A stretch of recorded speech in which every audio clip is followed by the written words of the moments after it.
Our next round of FAM is starting soon. Are you ready to elevate your women's health practice? To have the tools to support your clients with menstrual cycle issues, including irregular cycles, hormone imbalances, abnormal bleeding, period pain, and other similar situations? Are you ready to gain the skills to teach fertility awareness to your clients and have the tools to interpret even the most complex menstrual cycle charts? That's where our Fertility Awareness Mastery mentorship comes in. Join the waiting list to be notified when registration opens before anyone else. Head over to fertilityfriday.com/FAMWL to join the waiting list today. That's fertilityfriday.com/FAMMWL.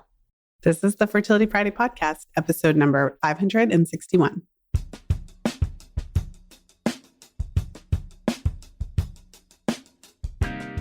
It's here, the 1-year anniversary of Real Food for Fertility. And in today's episode, I am really excited to welcome back my co-author, Lily Nichols, and we are diving into our takeaways for the year. And most importantly, the key aspects of our approach to supporting fertility and menstrual cycle health, the key aspects that make the biggest difference. And so in today's episode, we not only break down what the kind of key, most important things to focus on are, but we also share some of the amazing testimonials that we've received along the way. For those of you who may not be as familiar with Lily, Lily Nichols is a registered dietitian nutritionist, certified diabetes educator, researcher, and author with a passion for evidence-based nutrition. Her work is known for being research-focused, thorough, and sensible. She is the founder of the Institute for Prenatal Nutrition, co-founder of the Women's Health Nutrition Academy, and author of 3 books, Real Food for Fertility, which we co-authored, Real Food for Pregnancy, and Real Food for Gestational Diabetes. So without further ado, let's go ahead and jump into today's episode.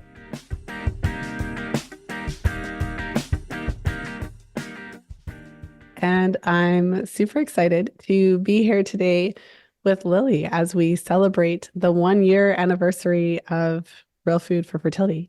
Yay! Yay! So welcome back to the show, Lily. You're still the most, I think you're the most guested guest. I don't even know what number of appearance this is, like 8, 9? I think 8. Yeah. Makes sense. Well, the podcast is 10 years old. That's almost annually. It's like a tradition here now. There we go.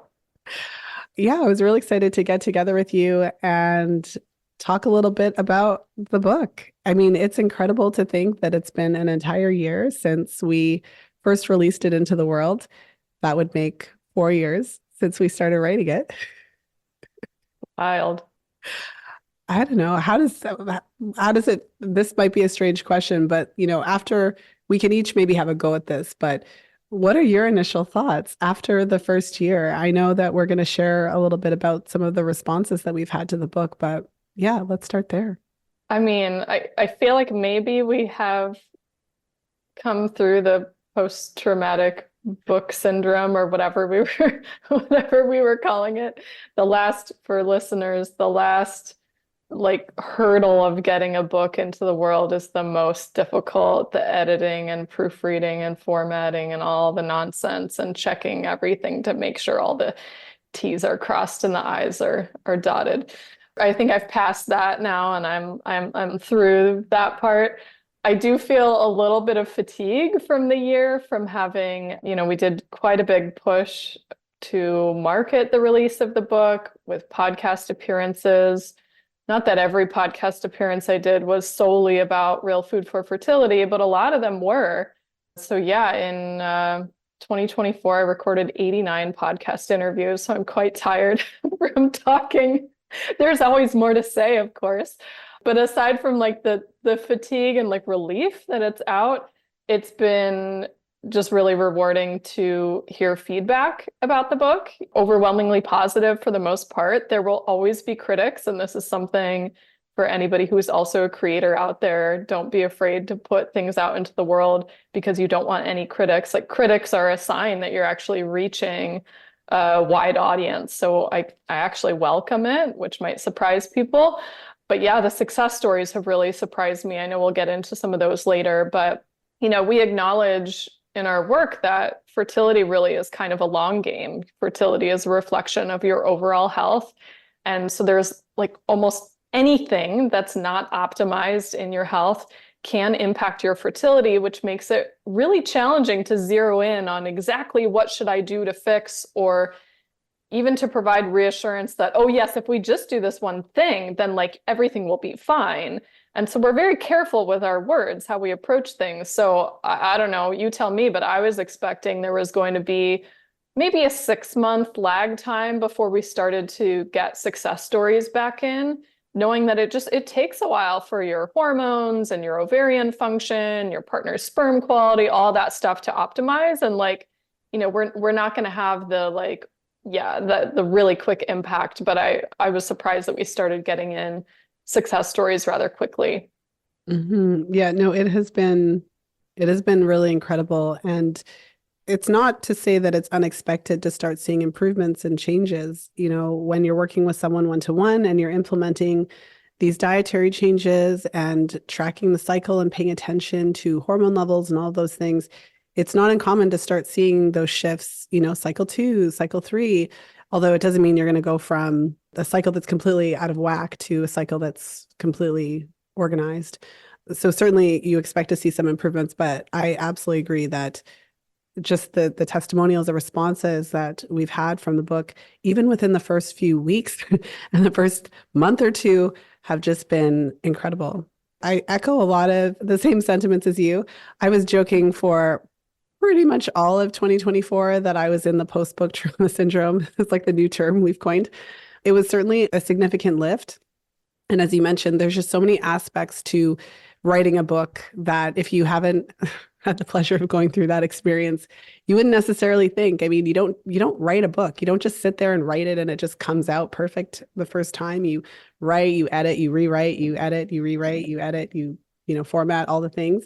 So there was certainly a lot of work behind the scenes that went into the book. And so certainly in 2025, I'm looking forward to kind of, not to say sitting back, because we're still actively promoting and marketing and doing all the things, but to maybe just have a little bit more of the enjoyment part. Because like you, I did a lot of interviews. I don't have the specific number off the top of my head, but it was at least 60 and up. That was a lot of podcast interviews. I've spoken a lot about real food for fertility this year. And like you said, there's always more to say. I obviously love talking about it and sharing about it and the success stories. I would say for me, that's the reason that we do it. And I would say that the reason that we've seen, there's many reasons, but one of the reasons that we've seen such an incredible response is because we're both obsessed with providing the best possible information to women, the hard to find, heavily researched, evidence-based information to really support women to achieve better cycles, to achieve better fertility. So yeah, we could talk about that all day. One thing I wanted to get into before we jump into those success stories as well is, people have asked us this, I'm sure in your podcast interviews and mine, and we've done some together. One of the questions that were frequently asked is like, why did we choose to write this book? And the initial surprise, I think, has wore off that we wrote this book together, because a lot of people didn't know that was a thing. But why did we write it? And, why did we choose to do this? And also, how does this book differ from our existing books? Like, how does this book differ from The Fifth Vital Sign? How does it differ from Real Food for Pregnancy or Real Food for Gestational Diabetes? So I'll let you have a go at that one if you like. I thought it would be fairly self-explanatory, like why the book exists and also which book people should choose based on what stage of life they're in. For me, people have been asking for fertility specific information. And for a really long time, this is the same as when I wrote Real Food for Pregnancy, right? I was like, just read the gestational diabetes book. Like most of it really applies. Like ignore obsessing about your blood sugar, but like just apply the basics, right? And finally it was like, okay, it needs to be another book. And then as you write the other book, it expands into so much more. And same with fertility. I used to say, oh, just apply the principles in Real Food for Pregnancy. And then, hey, you're also going to need to get the timing right and understand your menstrual cycle and your fertile signs and get off hormonal birth control and all this stuff. So read the fifth vital sign as well, like, or two other books. And so I think people kind of anticipate that everything in Real Food for Fertility is just the same as the other resources. And it's not. So the way that I describe it to people is there's going to be overlap on some of the basic nutrition principles, like definitions of macronutrients, right? Like macronutrients are macronutrients, whether you're talking about pregnancy or fertility. So I'm not going to lie, some of the basic background information, even though everything has been rewritten, of course, like there is going to be some overlap, and I am still going to be encouraging you to emphasize protein, get quality carbs, get quality sources of fat. There's overlap in the foods to emphasize, for example. A lot of the differences from the nutritional perspective come from the specifics on the amount, the intention of those nutrients, the differences in intake that you might have based on what your fertility concerns are, because there are nuances. If you're working on hypothalamic amenorrhea or polycystic ovarian syndrome, you might need different ratios of things than the other person, or than somebody who has like no fertility concerns whatsoever. There's also all of this supporting research is different. So when I'm talking about protein in Real Food for Pregnancy, I'm talking about like pregnancy outcomes, risk of complications and things based on maternal intake during pregnancy, specifically in different stages of pregnancy. In Real Food for Fertility, everything's fertility specific. We're talking about ovarian function, ovulatory function and regularity. We're talking about egg quality. We're talking about how different ratios affect PCOS, so the meat of it actually is quite a bit different. Okay. So that's the overlap.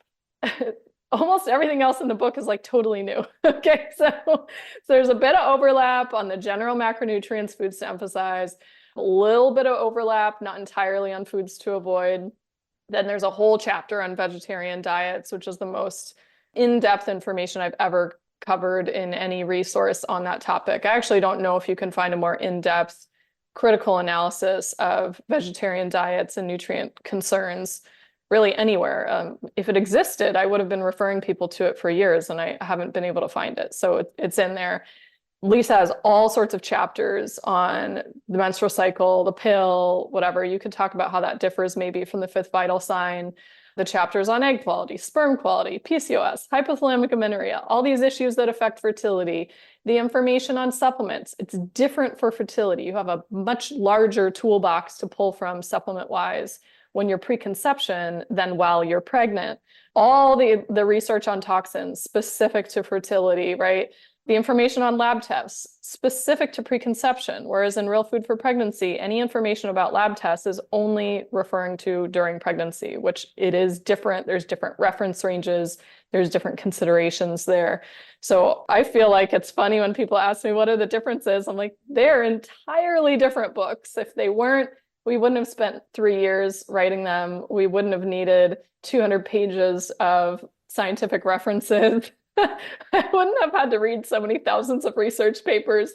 Please just trust they're very different. And I can tell you, if you have either one or whatever, you can download the first chapter of Real Food for Fertility free at realfoodforfertility.com, and that has the table of contents.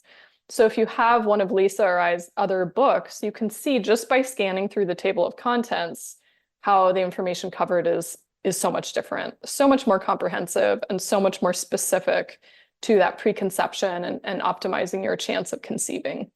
Mm-hmm. Yeah, no, I couldn't agree more. And I think in a lot of our reviews from readers of the book, a lot of our readers are actually fans of both of ours who've read our books.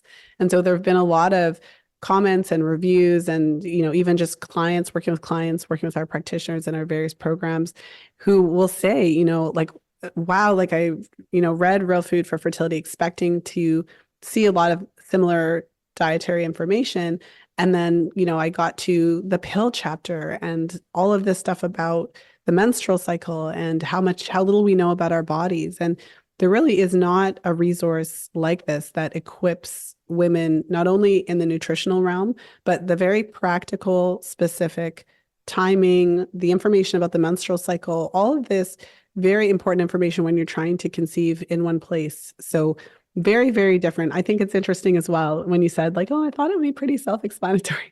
It's like, I thought it's interesting to even think people would think they're the same book because of how much depth we went into in egg quality and sperm quality.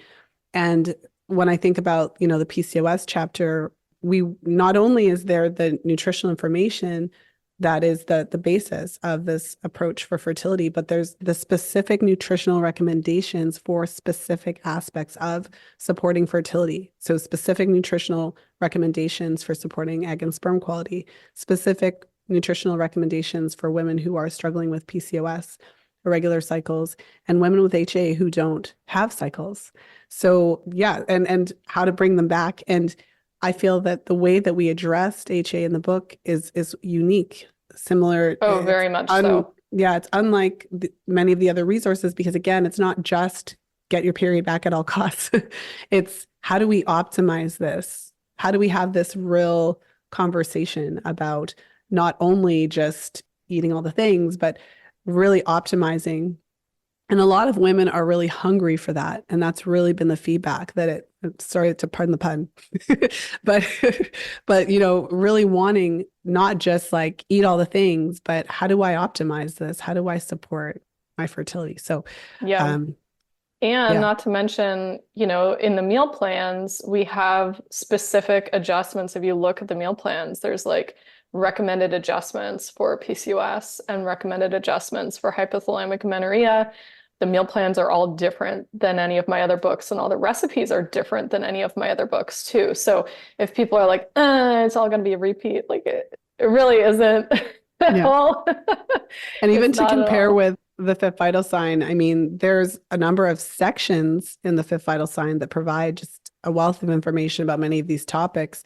But in Real Food for Fertility, I had the opportunity because this book is focused specifically on fertility and pregnancy preparation. I was able to focus an entire chapter on sperm quality and go into just so much depth, and an entire chapter on egg quality, and really having the ability to expand and to share so much new research and really round out those topics. So yeah, I mean, it's really rewarding to see that our hard work and effort has been making such an impact. So let's dive into some of the success stories. Yeah, so I think the first one we wanted to share was from somebody who's been trying to conceive for quite a while. So what I'm going to share, this is a message that somebody sent me on Instagram. That's the way that most people reach out with their success story. It's either that, an Amazon review, or they email either of us. She said, I wanted to share that my husband and I just found out that we are pregnant with our very first baby. We have been trying for a baby for 9.5 years. Let me say that again. We have been trying for 9.5 years. And it's finally happened for us, all thanks to you and your amazing work. We want to thank you from the bottom of our hearts for this little miracle. This 100% would not have been possible without your books, Real Food for Pregnancy and Real Food for Fertility. I was a vegetarian for 24 years, and my husband was on and off for 10 years. It's also worth saying that I'm 36 years old now, and it still happened for us. We can't thank you enough. You're doing amazing work and bringing impossible dreams for so many. All our little families love. Jumping in to today's episode with some exciting news. Our next round of FAM is starting soon. Are you ready to elevate your women's health practice? To have the tools to support your clients with menstrual cycle issues, including irregular cycles, hormone imbalances, abnormal bleeding, period pain, and other similar situations? Are you ready to gain the skills to teach fertility awareness to your clients and have the tools to interpret even the most complex menstrual cycle charts? That's where our Fertility Awareness Mastery Mentorship comes in. Join the waiting list now to be notified when registration opens up again before everyone else. Head over to fertilityfriday.com/FAMWL. That's fertilityfriday.com/FAMMWL to join the waiting list today. Now let's go ahead and jump back into today's episode.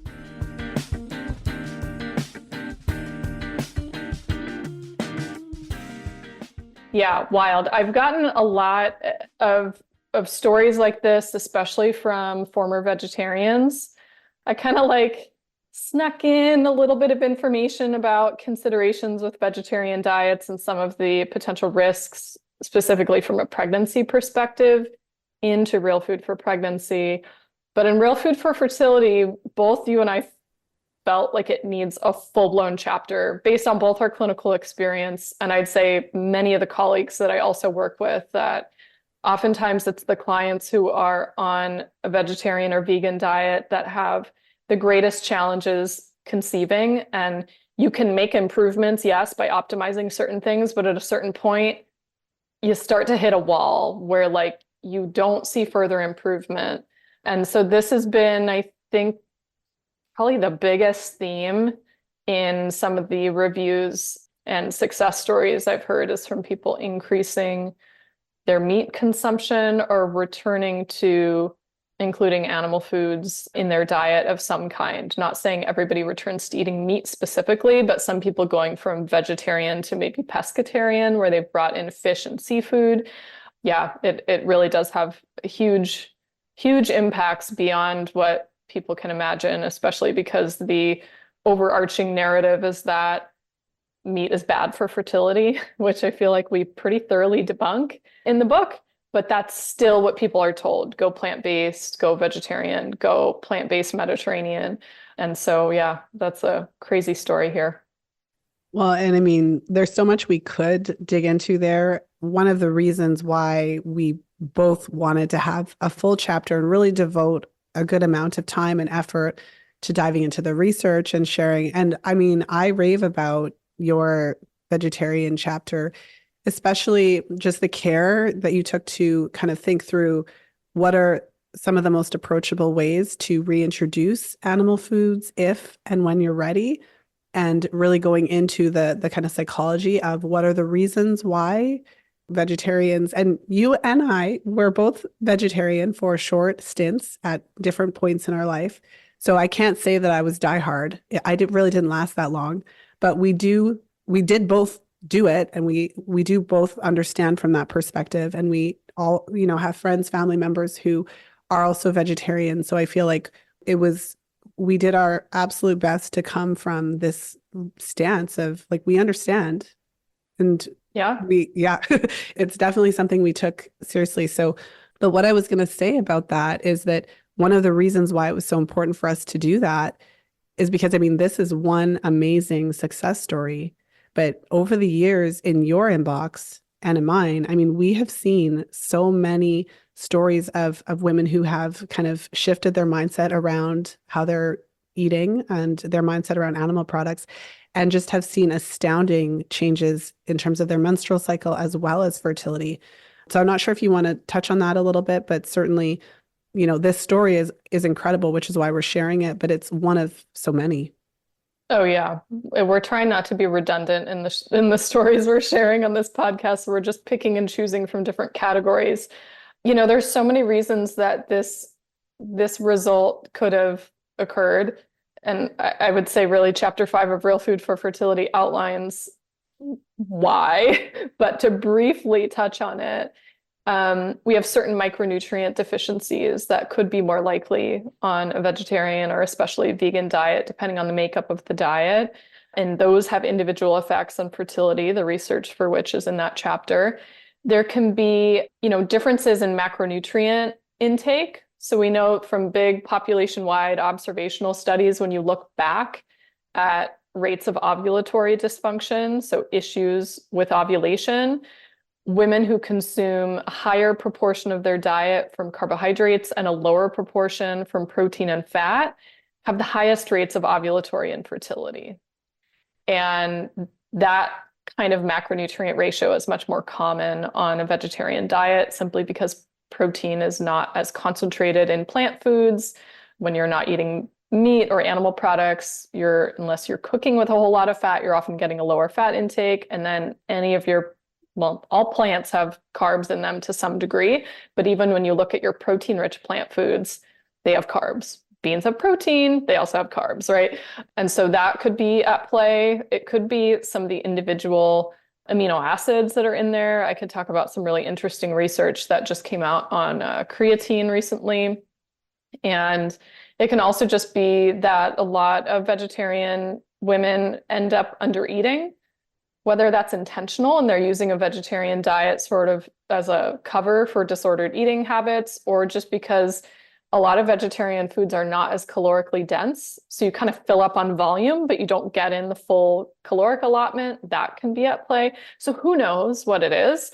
It's probably a combination of many different factors, but we'll just say this is definitely a theme that we see often. And if you want me to go into that creatine study, I was just working on a research brief to share at some point on my Instagram about it. Yeah, no, please do. It's super interesting what you shared with me. Yeah, so okay, so part of the struggle with writing a book is that you want to get like the most up-to-date research, and then you like publish a book, and then a really cool study comes out like 2 months later, and you're like, darn it, I wish that was in the book. So this is the case with a study that came out on creatine. They looked at the association between dietary intake of creatine and female reproductive health based on US dietary survey results, which is called the NHANES. So they looked at this large data set of, let's see, over 4,500 US females, adult females, and they looked at their creatine intake. So first of all, 71% of the women were not consuming the recommended intake of creatine per day. And I'll tell you what that's defined by in a minute. Also, intake of creatine declined with age. So adolescents tended to consume more creatine, and then over time, women consumed less. So 71%, that's 7 out of 10 women are not hitting what is considered the bare minimum recommended intake of creatine. Now, this is important because creatine is only found in animal foods. It is found in highest amounts in like muscle tissue, specifically like red meat and deeply pigmented meats, as well as fish. You also get it in poultry, but red meat and fish tend to have the most. You have really tiny amounts in eggs or dairy products because they're not mussels, it's an animal byproduct instead. And then you have none in plant foods whatsoever. So they found that women who were consuming the recommended intake for creatine, which is greater than 13 milligrams per kilo of body weight per day, had a 25% lower risk of irregular periods and like ovulatory issues. They found that low creatine intake was associated with a 68% higher risk of pelvic infections, a 42% higher risk of needing a hysterectomy, a 52% higher risk of having to have your ovaries removed, and 26% higher odds of requiring hormone replacement therapy. Now, that seems a little like those stats are kind of astounding. And I think what people don't understand is that creatine is an amino acid that has really key roles in high energy tissues, and our reproductive tissues in our body require a lot of energy and a lot of creatine as a result. So you can imagine if your uterus isn't working right, your ovaries aren't working right because they don't have enough energy, maybe this low creatine intake could be playing a role. And maybe as those tissues become less and less functional over time, or more problematic, potentially giving you awful symptoms, maybe that would necessitate the need for a hysterectomy, ovarian removal. Maybe they become less resilient to infections, hence the higher risk of pelvic infections. Maybe your hormone production isn't quite as good when the ovaries aren't functioning well. Maybe your hormones are tanking earlier than they should in life, hence the higher need for ovarian removal. I mean, who knows? But the associations were pretty strong. I actually calculated out because I was curious. It was like 13 milligrams per kilo of body weight per day of creatine. Like, what does this actually look like? So I'm like, all right, let's find like creatine concentrations in foods and see what does this actually equate to. So with that minimum based on a kilo of body weight, I just randomly assigned a sample woman who's 150 pounds. And this would mean that they need to eat 8 to 10 ounces of meat or fish a day. You'd err on the higher side if you're measuring the meat from raw weight, because as you lose water weight in the food as it's cooked, right, smaller amount. So that's why I'm giving the 8 to 10 ounce range. But when you look at that, it's funny. I'm like, wow, that aligns precisely with what we're talking about with the amount of protein per meal, and it aligns precisely with the foods that we outline in the meal plans in the book. And how interesting. So who knows if it's the creatine at work for that sample case we described, but it certainly is probably playing somewhat of a role. Well, and there's a few things, I mean, so many things coming to mind, but one of the aspects about that vegetarian chapter that is also unique, and like you said, it's the most comprehensive resource. I also have not seen another one that would go into this level of detail.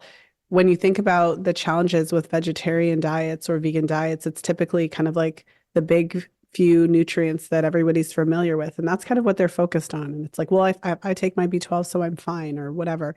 But you go into some of the specific amino acids that are not discussed and talk in depth about how they relate to fertility and really showing that this is beyond just these nutrients that you are familiar with. And it's a bigger picture. And what I also think sets Real Food for Fertility apart is when we dive into the menstrual cycle, and I've certainly found this with my work with clients and really helpful for, my practitioners that go through the mentorship program, because it takes us out of, well, you should do this because of the research, which is, whatever you want to say about that, into, well, what's happening in your menstrual cycle right now? Because the research matches what we actually see. So if you are struggling with period issues, whether that be irregular cycles, whether that be hormonal imbalances, you have signs of low progesterone, you don't feel good, you have the PMS symptoms, you don't have energy. When we implement the dietary recommendations in Real Food for Fertility, we tend to see in the cycle itself, if we're charting and we're charting specific fertile signs, we tend to see those signs improve. And so I mean, I feel like, of course, I'm biased because it's what I do for a living, but I feel like this is the true research in many ways because you can actually see, especially when you're tracking cycle data to the degree that I teach my clients and practitioners to track, we're tracking a lot of different biomarkers and you can see body temperature improvements, you can see cervical mucus, which is a direct reflection of not only cervical health, but hormonal health as well. And even the length of the different phases of the menstrual cycle, you can see those parameters change. I mean, how soon is ovulation happening in that cycle? How efficiently is ovulation happening in that cycle? When ovulation is happening efficiently, it's also telling us that the follicle is developing normally. And in order for that to happen, there's all of these different nutrients, including and especially some of those amino acids that you mentioned in the vegetarian chapter that really facilitate that to happen. So I love this conversation. And I love that we were, that you and I both have this kind of nerd genius ability to take really complicated research and kind of outline it and make it accessible to anyone, whether it's high enough level for practitioners, but it's also approachable enough for everyday woman. Yeah, for sure. And I feel like this creatine research, especially like anyone who's going to keep arguing that animal foods are a problem for fertility, I'm like, how many different lines of evidence do you need to get this point across? Obviously, we go through how some of the research is specifically biased unfairly against meat, and we call that out in the book. But it's like, this is a pretty, I don't know, I think it's a pretty solid analysis. So hopefully they will do more on this in the future. At the end of the day, though, you're right, like the cycle doesn't lie. So it doesn't even matter what the research papers say. Try something for like a month, 2 months, 3 months, and observe the difference in your cycle. That gives you proof for you personally. Absolutely. And well, I mean, we could hang out here all day, so I'm going to try to shift it. But the other, like you said, it gives you proof for you. There's a lot of women out there, especially now with social media. And I mean, I'm old enough to remember not having any of it. Now each of us has a curated feed of anything we're specifically interested in. And I think that it can cause us to like lose touch with reality. So you could be following all these people who recommend all these things. Meanwhile, your cycle is not where it needs to be. So really and truly, it's not about what anybody says. It's about what is going to move that needle and improve what's happening in your cycle. So with that said, maybe we should move on to our next success story. the one we were going to talk about, I think, well, this is also very compelling, but this shares a perspective of artificial reproductive technology and kind of gets at that question of the recommendations that we're making. Are they specific to natural fertility? What if I am seeking IVF treatments? Will this help me as well? Yes. And the overarching answer is yes. And in fact, quite a bit of the research on nutrition for fertility and egg quality comes from ART research, usually in women undergoing IVF, right? So it most certainly applies. So this, to give you the answer before I give you the story, this message was I bought Real Food for Fertility in February. I followed it as well as I could on all the nutritional advice you gave in the book. I went for my third round of IVF in August. My results speak for themselves. In 2022, first egg collection was 9 eggs, 7 mature, 5 fertilized, 1 embryo, negative pregnancy. 2022, second egg collection, 13 eggs, 9 mature, 7 fertilized, 3 embryos. Third embryo, positive transfer. What changed between my first and second round was your book, Real Food for Pregnancy. I started to implement those foods into my diet. 2024, third egg collection. This is after having read Real Food for Fertility. 15 eggs, 9 mature, 8 fertilized, 4 embryos. First embryo arrested and second embryo has me now 12 weeks pregnant. I'm literally amazed by these results. Not only did I age, but my egg collection results improved and my number of embryos increased. So long story short, I just want to say thank you for your book. I have just finished reading Real Food for Pregnancy again to make sure I'm nourishing bubs the best I can. So that story gave me chills, and I've heard it before. I literally had chills as you were reading it. I mean, I think that given just the extensive research that we've done in this area, it's not necessarily surprising that women would have those results after implementing the strategies. But I do think that it is very different, very exciting to see it in real life, to see the actual real impacts laid out in this way. Yeah. And I think it also highlights that, yes, she had improvement between her first and second round of IVF by following some of the general nutrition stuff from the pregnancy book. But then she was able to implement really specific things from Real Food for Fertility. Like we said, there's a whole chapter on egg quality. We're going through like all through the weeds. I mean, there was debate between Lisa and I. I was like, Lisa, I don't think you need to go into as much nutrition detail in this because we already covered it earlier. She's like, no, there's specific interesting research on these micronutrients and egg quality. I'm like, fine, put the section in there. And of course you knew, and the readers appreciate it. And obviously it works because those specific things had pretty dramatic results. And as she's alluding to, as you age, we're all told the story, but also anticipate there is a natural decline in egg quality over time, but we can kind of interrupt that a little bit by optimizing our health and our, metabolism and mitochondrial function, which we do through a lot of those nutritional and potentially supplement interventions. So, I mean, when we think about this whole conversation, I mean, we've already touched on it. Ultimately, the same strategies that are going to support natural conception are also going to support artificial reproductive technology. I think that one of the interesting aspects of it, like you said, a lot of the research in this area is done based on ART and based on those types of results. I always say, sometimes when you're looking for research on specific topics, you have to go where the money is. And so in this example that she shared with you, I mean, it's not always that you get that data. And with natural conception, you wouldn't get data on egg collection, embryo collection, and how successful that process is. So it really is really interesting and really unique when you're able to actually get that level of insight. So, I mean, I don't know that we would have the answer, but what do you think are some of the key aspects of the recommendations that would lead to these results? It's a big question, but yeah, and some people will share more detail on specifically what they changed that improved their results. She didn't get into specifics. So I can only imagine if she had already read Real Food for Pregnancy a couple years prior, I'm assuming she had some of the basics on emphasizing certain foods and like macronutrient ratios and like better carbohydrate quality and including animal foods and vegetables and things. Like I assume she had a pretty good diet quality. So my guess here is it probably had something to do with those sections that you wrote on those individual micronutrients and how they can impact egg quality. That is my guess. So what could that look like? Maybe including supplements that have certain antioxidant nutrients. Like, I don't know if she added in like alpha lipoic acid or I don't know, certain amino acids. L-carnitine has some pretty compelling research, CoQ10, like who knows what she added. But my guess is it was probably more from the supplement side. That'd be my guess. Mm-hmm.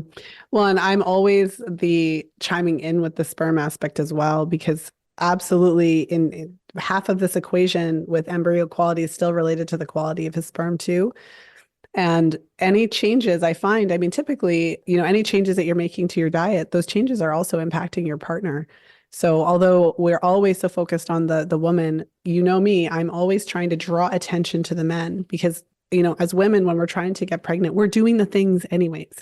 And so when we're directed to research and information on how to optimize that, of course, we're going to jump in, but we're not necessarily thinking about the partner. So I don't know either if that would have played a role, but certainly the changes that she was making, maybe she also had him start to implement some of the changes, which would together improve that embryo quality and certainly speak to just the result. Yeah. So lots to ponder.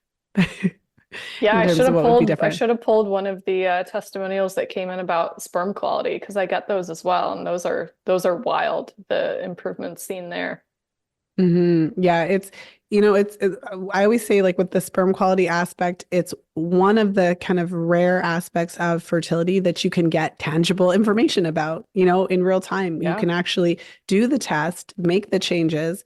And I always say like, unlike men with their sperm quality, we can't just get an egg sample. Yeah, it's true. But yeah, I always say that it's not like we can just take an egg sample in the same way that we can take a sperm sample.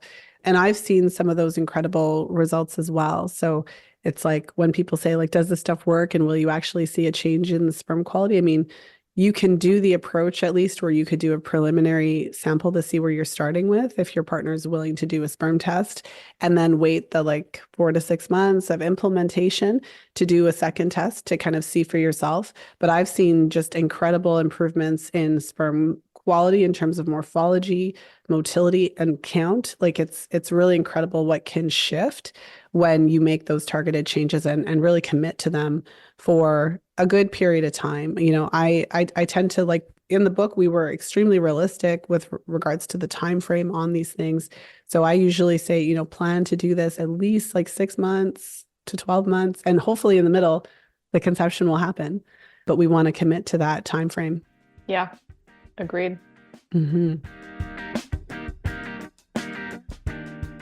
In my first book, The Fifth Vital Sign, I argue that the menstrual cycle is an important vital sign that we should be paying attention to. I argue that your menstrual cycle is important regardless of whether or not you're actively trying to have babies now. And I also argue that charting your cycle using fertility awareness method tools is an essential step in truly understanding what's happening in your menstrual cycle.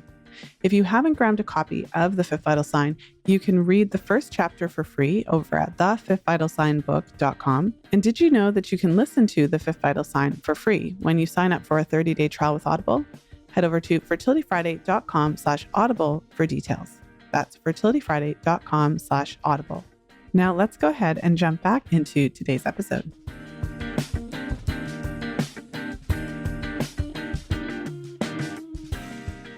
All right. So I know you had an incredible success story with a woman with PCOS. Should we jump into that one? Yes, let's read that one. After struggling with PCOS and painful irregular cycles for years, I had nearly lost hope. My cycles were so long and unpredictable that I felt hopeless that I would ever have a baby. I spent over $10,000 on fertility specialists trying to find a solution. Then I found this book. Within just 2 months of following its guidance, which by the way was opposite of what my fertility specialists advise, and also the food you recommend is so much more delicious, I ovulated on day 18 with a healthy 13-day luteal phase. In the very next cycle, I conceived. Now I'm 14 weeks along and couldn't be more grateful. This book truly changed my life. Thank you, Lily and Lisa. I'm now reading Real Food for Pregnancy and learning so much. That is also amazing. What I will say about PCOS is that PCOS is obviously complex, and there's, 4 different phenotypes that we go into in the book, and not all PCOS is insulin resistant. And so there are women who literally, they change their diet, they optimize their macronutrient intake, they really prioritize that protein, especially at breakfast. I know we shared some really compelling research in the PCOS chapter. And so there are women for whom they make these changes, and it is just incredible. Cycle 2, things are shifting. Cycle 3, but I just want to say that in some cases, it may not be that first month or that first cycle, but certainly there's a lot of additional information as well to support if it's not just right on a dime. So I just wanted to say that because, of course, in her case, she saw that change happen right away. And I've seen many women for whom that does happen. But I've also had other clients for whom it takes a little bit longer for them to see the cycle shift. But what I will say is when you're trying to conceive, even if the cycle doesn't shorten right away, doesn't mean pregnancy can't happen. That's a huge myth that you can't get pregnant if you have PCOS. So I've seen clients who their cycles still take a bit longer for it to actually shorten. So their cycles are still longer, but their luteal phases are improving. They're seeing some improvements in their hormonal balance, likely reducing inflammation significantly, who still conceive. And we included one of those stories in the book of a client who still conceived, even though her cycles were still on the long end.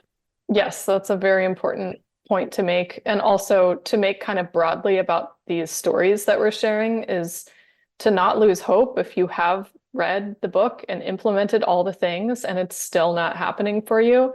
Like there's a reason we give this sort of long time frame, especially for women who have been on the pill for a really long time. Like it takes a while for your ovarian function to get back to where it should be, and it takes a while for those hormone levels to get to where they should be. And maybe you were on the pill because your doctor said it was going to fix your cycle issues, but it just covered them up. So there's more, digging and maybe some individualized work you need to do with a practitioner. So don't lose hope. Like we're highlighting the stories that have been sent to us, but we know there's dozens and dozens more who are doing all the things and implementing all the things, and it's not happening yet. And that doesn't mean it's like there's no hope or anything. We need to be patient with the body. These things take time, and sometimes it takes a lot longer than we want it to.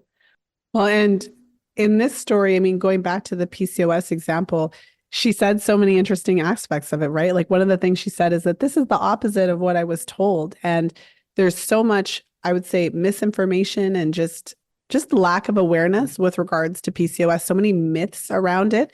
And of course, a huge part of that is just not understanding the menstrual cycle, not understanding how to identify those fertile days or the fertile window in PCOS cycles. Sure, it can be more challenging because PCOS cycles are often longer, than regular cycles.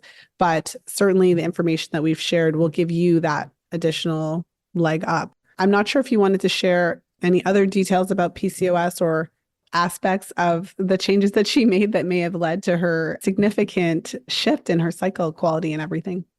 Well, the fact that she said our recommendations were the opposite of what our specialists advised and that the food was more delicious. My guess is that a lot of times practitioners will just see a client with PCOS and their immediate recommendation is just to lose weight. And then also they might recommend either a plant-based or Mediterranean style diet.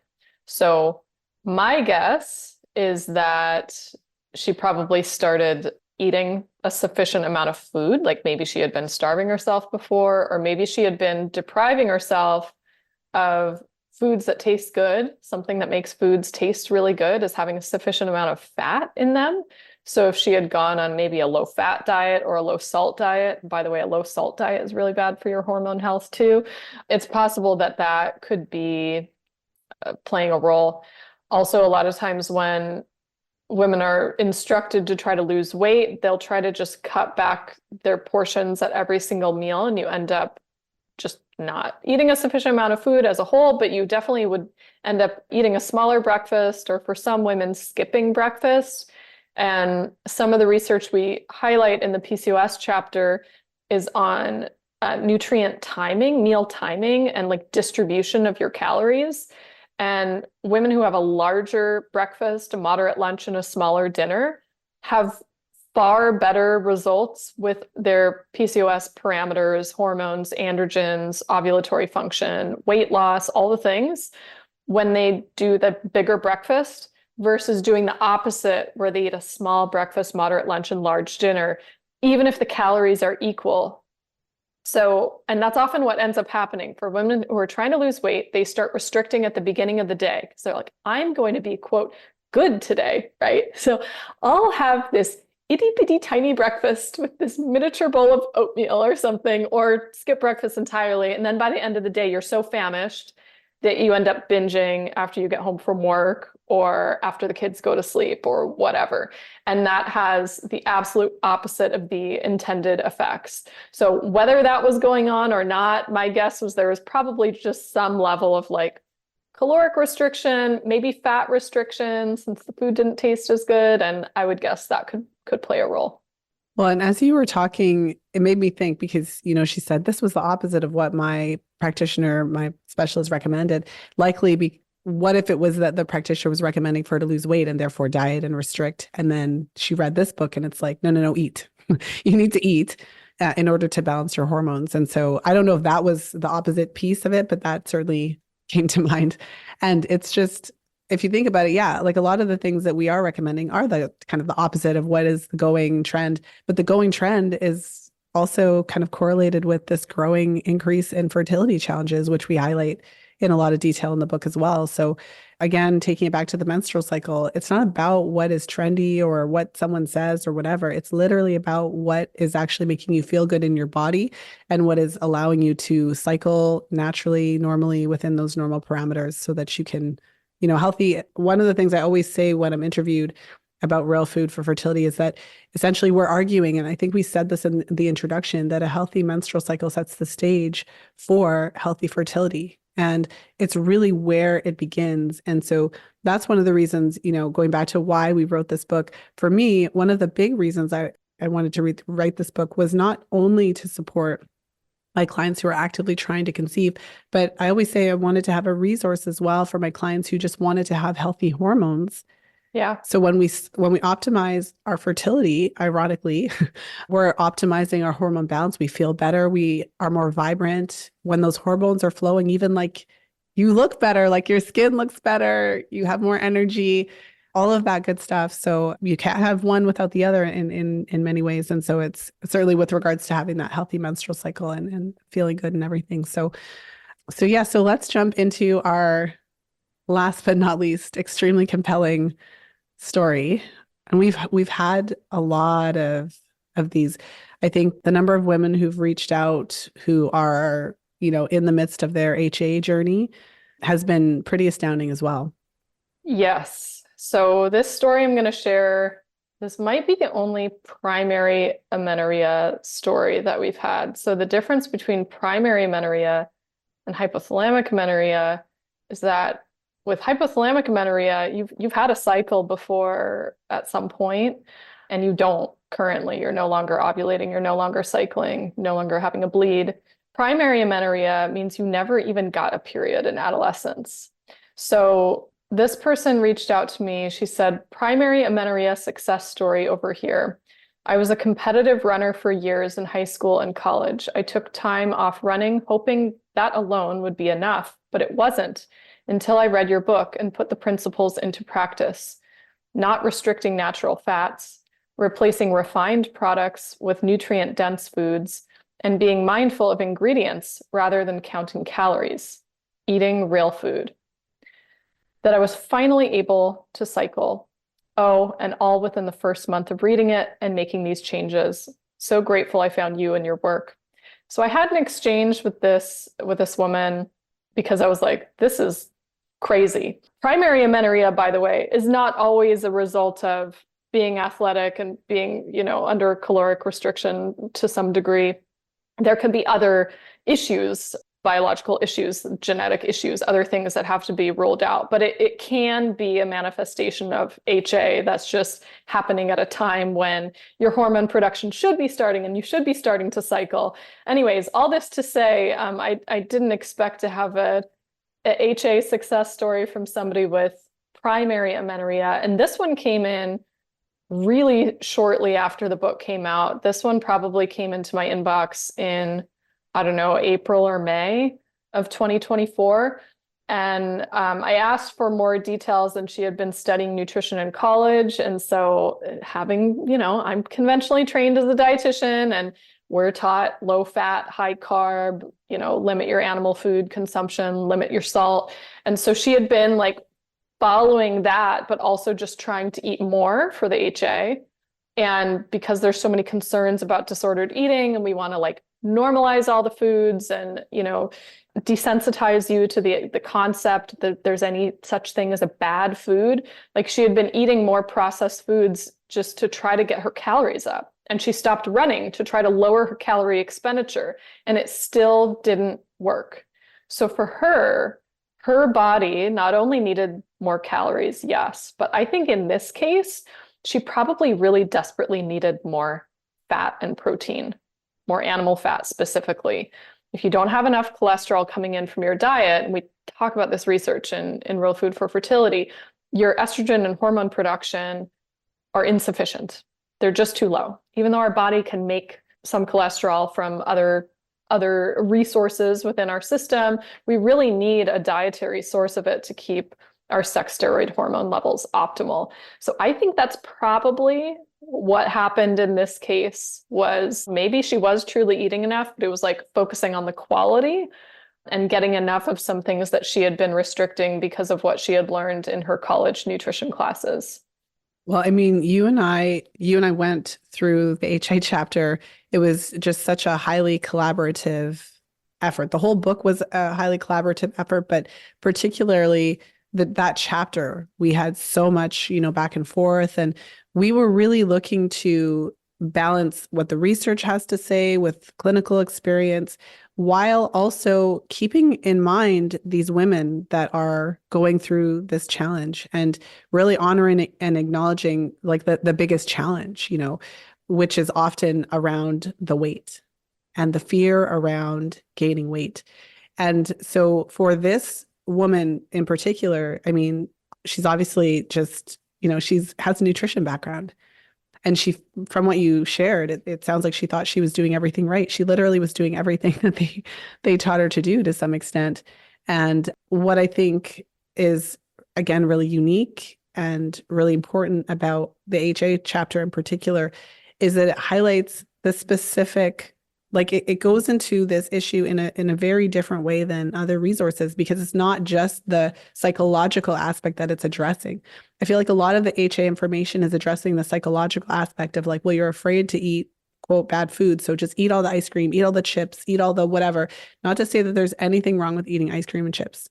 But when we're looking at making a kind of a permanent, lasting change to your dietary habits that's going to yield healthy menstrual cycle, balanced hormones, healthy fertility, we need something more sustainable than simply just eat all the junk, right? We need something that's actually sustainable, that's tasty, that's delicious, that's doable, that's also evidence-backed. And so a lot of the research that we shared in that chapter highlights the importance of fat. And there was a study in particular that you shared in that chapter that highlighted how women with HA tend to specifically reduce the fat, because of course that's where they get the most calories. So if we're looking at calories, they're trying to get rid of the things that have the most calories. And ironically, it's like shooting yourself in the foot, because when you do that, you are just taking the gas out of your hormone production tank and leaving your body unable to actually function. And this is why the period is gone, right?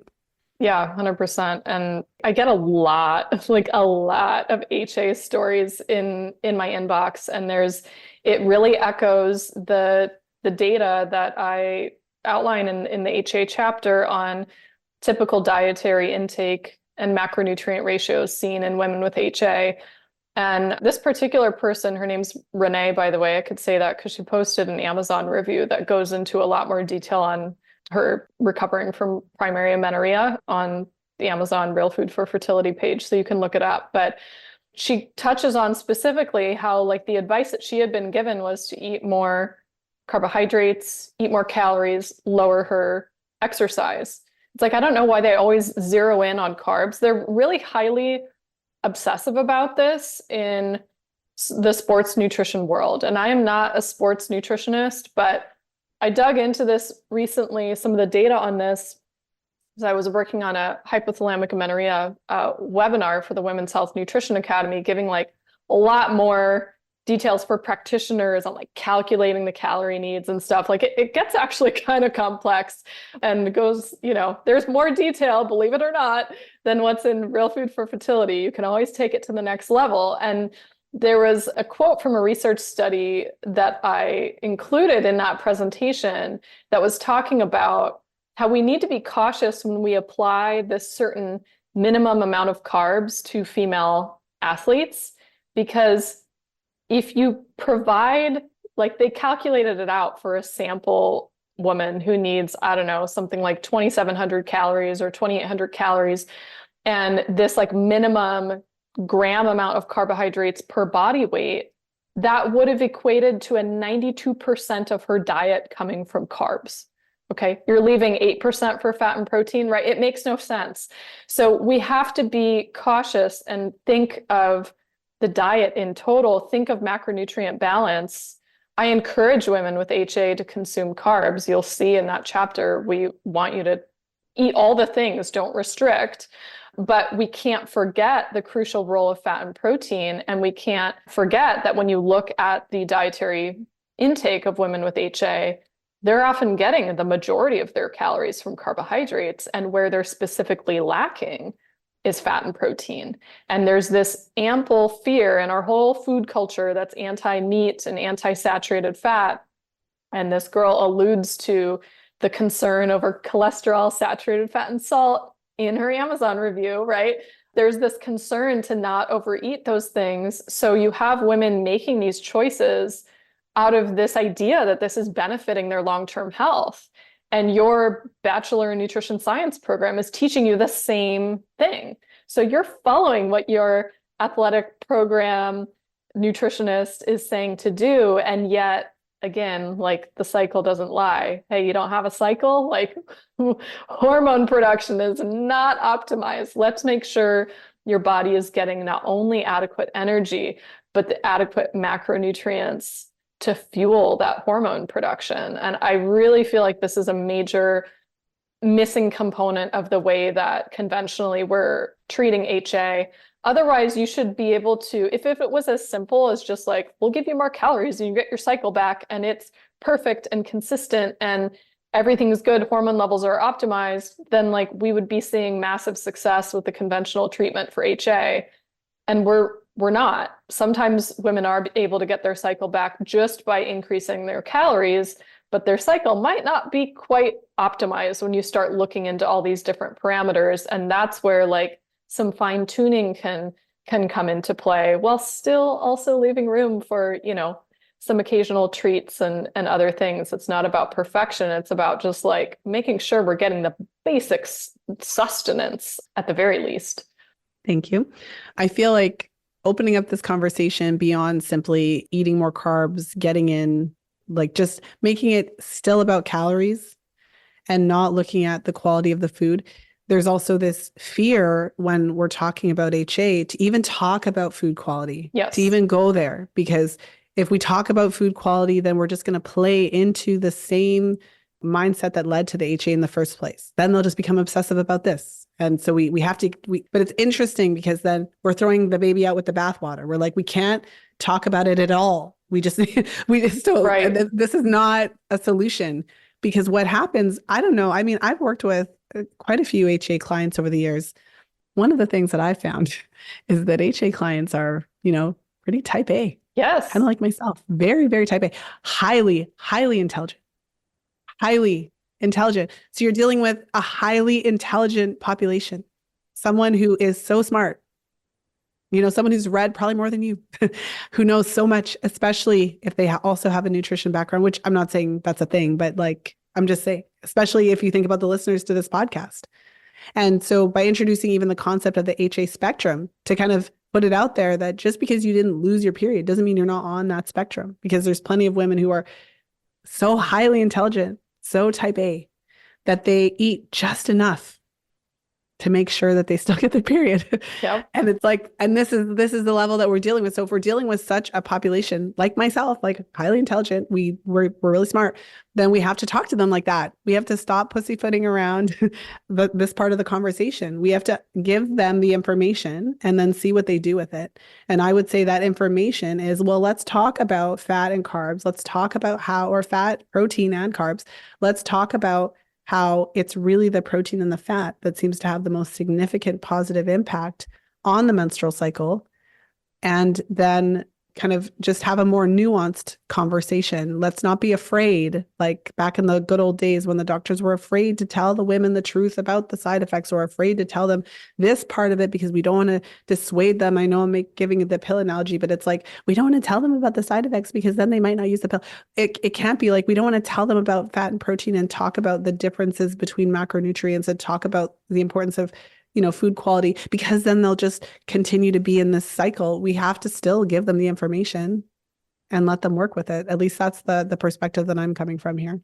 Yeah, I think we just need to acknowledge that there's a different way to meet the higher caloric requirements than ultra processed foods, which is what what's been reported to me, and what I've also seen when working with clients with this as well, is like the advice they were given is often just like more processed foods. I mean, processed foods are calorically dense generally, but then it's one thing to like hit the energy demands, but your body doesn't function well when it doesn't also have those micronutrients coming in, those individual amino acids. Like I said, you need that cholesterol for hormone production. So it's like, it's just an insufficient, imperfect sort of solution.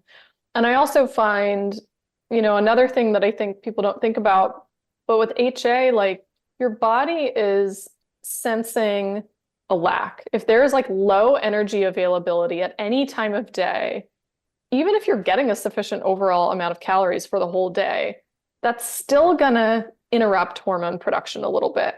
And so what I see as a potential challenge here is when you're treating HA with a lot of ultra processed foods, you're stimulating a rather significant blood sugar spike and crash. And every time you crash, that signals to your body that you have low energy availability and it's an emergency.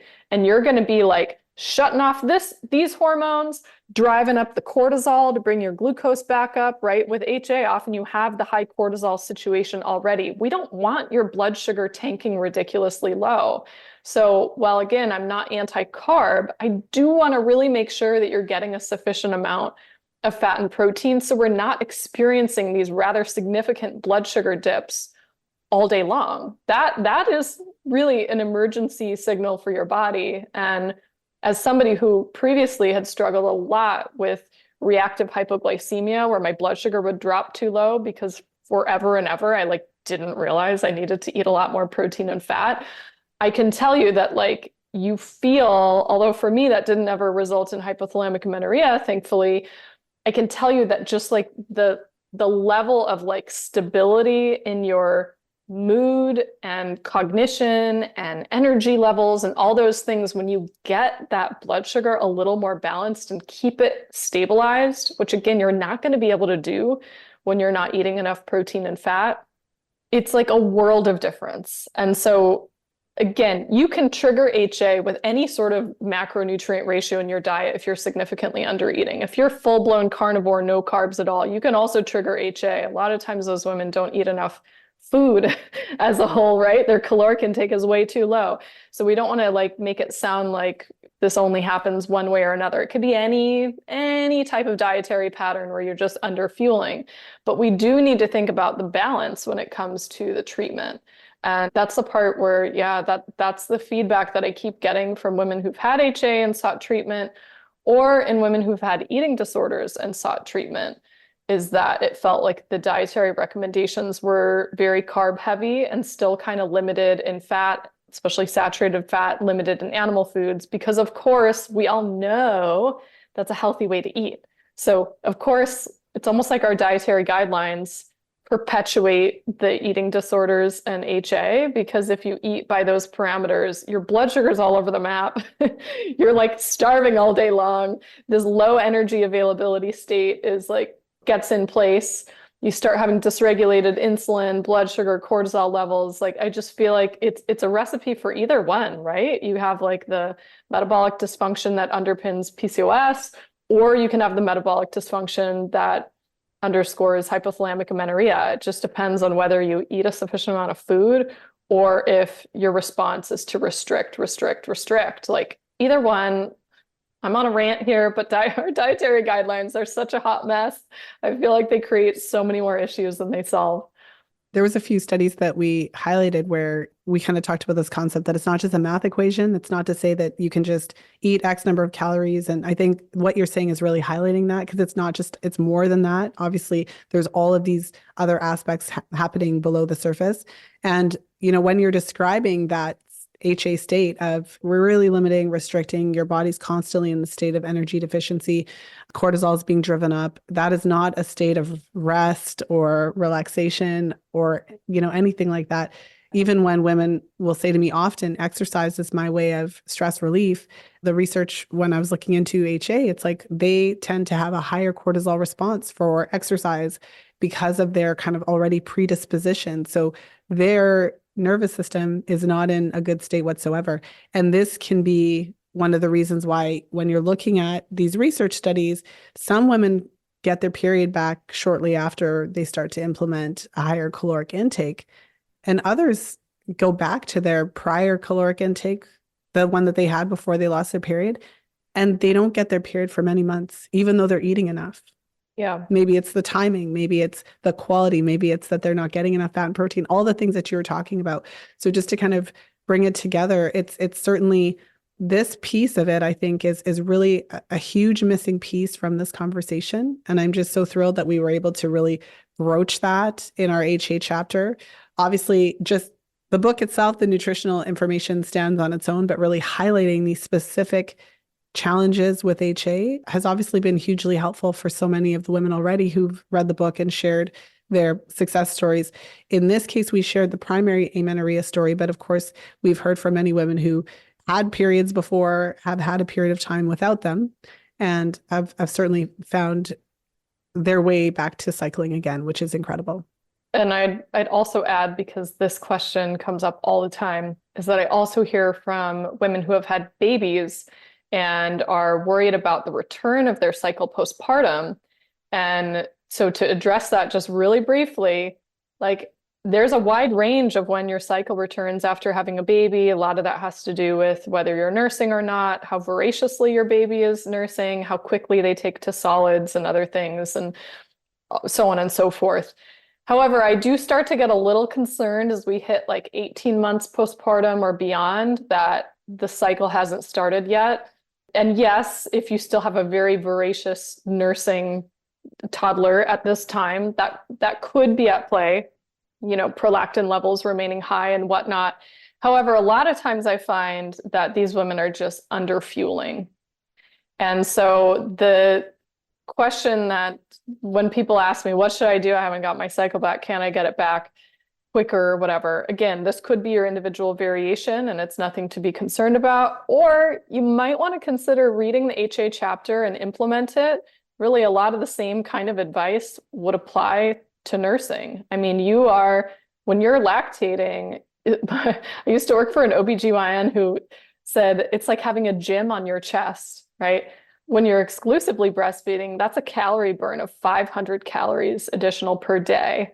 And we can assume that's going to decline over time as milk production lessens. But again, sometimes you have this toddler who seems to be nursing more than a newborn, and they can draw more milk out quicker than a newborn, right? And so maybe you still are one of those people who's burning a lot of energy. and maybe you're not getting it in. I mean, both Lisa and I know she's got 3 kids. I've got 2. We've nursed them all. You wake up in the morning, you get everybody else fed. Like it's hard to prioritize yourself and fuel. So if you're in that boat, I'm answering the question before preemptively, apply the principles in the HA chapter and get really serious about whether you're actually fueling adequately. I think that's also, I would say, the time frame that a lot of women get a bit antsy about wanting to lose the last few pounds from pregnancy. And if you're nursing, there's some women who like their bodies just hold on to an extra 5 to 10 pounds until you're done lactating. It's like a, I don't know, biological mechanism to make sure you have enough body fat to fuel breast milk production in case you start starving or something. But it could just be like a hormonal thing there too. But like you want to make sure you're actually eating enough. Like the weight loss will come. Make sure you're eating enough because you're not going to lose that extra 5 to 10 pounds starving yourself. And if you're thinking about, hey, I want to have another baby sooner than later, it'd be optimal to have your cycle back for a little bit of time so you can optimize that ovulatory function and everything in advance, right? Well, and Lily, I mean, couldn't agree more. And just to kind of add this one aspect to what you said, because I'm typically asked, when should I wean and how would that affect my cycle? And what I'm often saying is, I mean, well, weaning is a personal decision. So, but it's not that weaning necessarily is going to bring your cycle back. Sometimes, Yeah. But the question that I often ask is very similar to what you just said. But if your baby's already a year old, they're eating solids, they're eating food. And so instead of saying like, should I wean or when should I wean? Sometimes you have to think to yourself, like, is that the issue? Like, how much is your baby really nursing? Like you said, because more often, that can also be the case. Yes, like more often than not, it's likely if we were to dig into like how many times are you actually getting breakfast, lunch, and dinner with your toddler? All and of those not things. Just eating the leftovers on their plate, Correct. But an actual adult-sized portion. Yes. Does your toddler's leftovers make up 50% of your diet? We've been there. We get it. Oh, and yes. Yes. And so that's one thing too. This isn't about anything other than just sharing information because like Lily said, we both have children. We've both been there. And this is why we talk about these things, because we know that new mothers or not so new mothers, we just need a little bit of support and encouragement sometimes, just a little reminder to get back into our habits, because we can really underestimate how much forgetting to eat and also working out to try to lose the weight, while inadvertently, accidentally undernourishing can impact the return of cycling. And it's incredible on the flip side how quickly at times the cycle can return once you address those factors. So definitely something to think about. So we have covered so much information. And of course, we wrote like a 500-page book. So we could really talk for a really long time on this.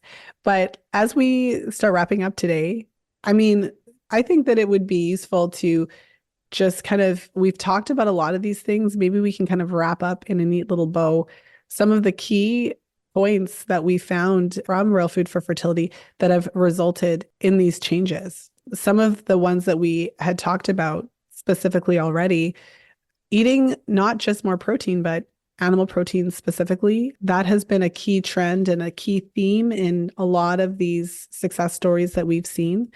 And of course, we've talked a lot about fat today and the key role that they play in maintaining hormone balance.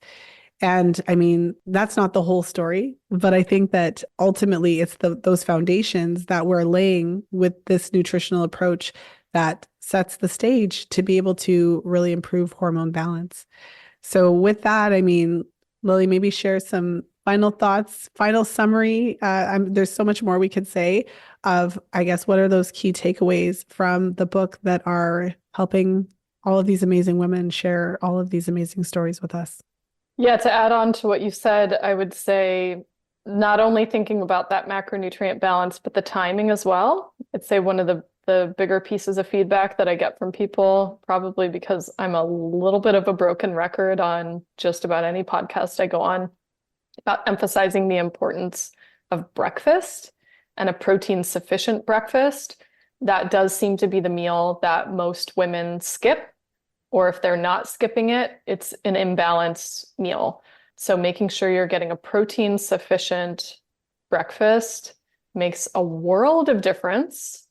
And oftentimes, when you take that step, a lot of these other issues that have been bothering you are lessened or become less of an issue over time. So that's always a place I encourage people to start with.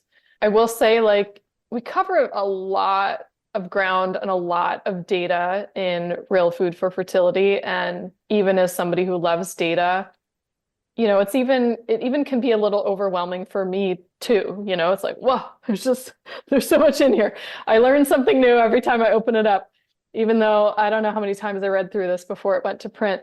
But if you happen to be feeling that like, whoa, like overwhelm, there's a reason there's that chapter 17 that has the bullet pointed lists of like what to do. And so if you're ever feeling like, I don't know what to do next, and there's too many things, and what if I do that? What if I do like stop, drop, open chapter 17 and like pick a bullet point, and just start there. Again, I would argue for the protein sufficient breakfast, but we really do like outline things there as simply as humanly possible. It is what it is that we're in a world that you have to provide so much like citing literature and data when you're going against the grain. Like we have to back ourselves, because otherwise people think we're just making stuff up. But really, we can summarize it in like a couple pages for you. If you don't want all the supporting data and you just want this is what to do, it can be actually a pretty short and sweet bullet points for where to start. So that's where I direct you for, where to go next. Yeah, I love that so much. And it's in many ways so complex and in many ways so simple. So, I mean, I hope that all of you who've been listening enjoyed this conversation. Lily, it was a pleasure having you on the show as always. You can grab Real Food for Fertility in all formats. We had a fantastic time recording the audiobook. I feel like we made some good memories. So I don't know if we had the opportunity to talk about it on the podcast, because I think we did our podcast episode before we recorded it, but we certainly got to, we certainly got together in person, which was really fun, and recorded, I think in record time, to be honest. I think we were super efficient and we did really good there. But we had like a whirlwind 10-day trip where we did these, like, I think it was 10-day trip, and we did these like 10-hour days. So that 10 was a theme here. It was wild. And then I got sick, like right at the beginning. I had a cold and had no voice. I was like, Lisa, you have to do all the recording. That was wild. Yeah, Lisa and I were in LA for 10 days recording. And I think we did 55 hours in the recording studio. And the final audiobook is something like 19 and a half hours. So when people are like, you go to like a college lecture and you have an hour, 2 hours or whatever, like this is so meaty because there's also no extraneous fluff. We're not going on tangents. We're literally reading you the book, which is so packed with data, like 2,300 plus citations, that like this is the most concise and like data packed resource on fertility. It's insane. And it's so, I can't believe how long the audiobook. I know. I mean, I can't believe it, but because I think Real Food for Pregnancy was something like 12 and a half hours, maybe, if I'm remembering. But it makes sense when you're, essentially reading 500 pages out loud. Yeah. It's a lot. Yeah. Yeah. I remember when he told us, when our audio editor and engineer, when he told us it was 19 hours, in a sense, it was also kind of like validating, like, oh, that's why it took so long. Exactly. But we had a lot of fun, and it was nice to be able to record it together. We included some fun little tidbits. So I just said timbit for any of my Canadians who will understand what that means, but I meant to say tidbit. I'm just going to leave that right there. I'm not going to explain it for anyone who's not Canadian. But it was a lot of fun. So I know that a lot of my podcast listeners obviously love audio. I know myself, I'm a big audiobook girl. So I always want to make sure to make that accessible. So for anyone who hasn't had a chance to read the book yet, or if you are didn't know that we had the audio book version available. We have it in all the formats, and we're thrilled to have been able to share. We're so honored and by the response. It's been incredible, and certainly humbled by the success stories that we've received. So yeah. Yes. Fantastic way to celebrate the first year anniversary of Real Food for Fertility. And if you haven't had a chance, the first chapter is available as a free download on realfoodforfertility.com. So again, if you want to get a taste of the book, hey, if you've listened to this entire podcast, you're obviously interested, at least go download a free chapter and see what the book is about. There's a lot of meaty information even in that free download. And yeah, it's a pleasure, Lisa. I wouldn't write a book with anyone else. For anyone listening. I say that too. Just to put it out there. Just to put it out there. Not happening. All right. Well, Lily, it's been an absolute pleasure. Thanks again for being here. Thank you. Thank you for listening. If you enjoyed today's show, please share it with a friend. You'll find the show notes page for today's episode over at fertilityfriday.com/561. I hope that you enjoyed today's episode. It's always a treat to have Lily on the show, and it was so much fun to take a deep dive into some of the testimonials that we've received. And as we shared in the episode, we receive so many testimonials. And what we did for today's episode is we chose a compelling few testimonials to kind of represent many of the ones that we've received. We wanted to share some of the common themes that have shown up in these testimonials. And, as we talked about in today's episode, really focusing on sufficient protein and fat intake, learning about the importance of maintaining a balanced macronutrient ratio, and also pushing back against some of the dietary guidelines that are just not optimal for maintaining menstrual cycle health, really focusing on what actually works. So I hope that these are some of the key takeaways that you kind of took from today's episode, which is, especially coming from my perspective, when we're looking at the menstrual cycle, let it guide you. Regardless of what someone's saying, we have so many different influences in today's day and age through our social media channels, which are highly curated based on our own interests and can create kind of a situation where you're only hearing one side of the story, you're only hearing one perspective. It can make it more difficult for us to really tune in to what's actually going on in our bodies in real time. It's interesting how our ideas can override our ability to perceive what's actually going on in our bodies. And this is where I really strongly advocate for cycle tracking, paying attention to your cycle in a very practical way. So it's well and good to look at it from an emotional standpoint and, follow your cycles with the moon. I mean, there's a lot of validity to those types of things as well to, connect with what's going on in the broader environment. But when I talk about cycle tracking, I'm talking about using it as a very specific and strategic practice so that you can keep track of what's actually going on. You can pay attention to how this new dietary trend that you're doing is affecting your cycles in real time, and looking at your cycle length, looking at your cervical mucus patterns, looking at even some of your symptoms and how they're showing up cyclically, whether it be PMS symptoms, pain, and again, paying attention to what actions that you're taking in that particular cycle and how they could be affecting those outcomes. And when you do make certain changes, for example, like the changes that we suggest in Real Food for Fertility, focusing on nutrient-dense foods, focusing on supporting that optimal macronutrient balance to ensure that you're getting sufficient protein and fat to support your hormone production, then you can take a look in real time and see, what is this actually doing to my cycle? Is my cycle moving, shifting towards normal parameters, or am I seeing no change at all? So hopefully today's episode has kind of reoriented you to the importance of paying attention to what's happening in your own body. And of course, if you haven't grabbed a copy of Real Food for Fertility yet, it is available in all three main formats, which is the paperback version, ebook, as well as audiobook version. And so you can head over to realfoodforfertility.com, grab the first chapter for free, and of course, head over to Amazon and grab your copy in your favorite format. So with that said, I hope you have a wonderful weekend whenever you're tuning into the show. And of course, as always, until next time, be well and happy charting. If you enjoyed today's episode, you're going to love our top resource for women's health professionals, how to interpret virtually any chart your client throws at you. Our newest ebook breaks down complex chart interpretation into an easy step-by-step process. Head over to fertilityfriday.com/chart to snag your complimentary copy today. That's fertilityfriday.com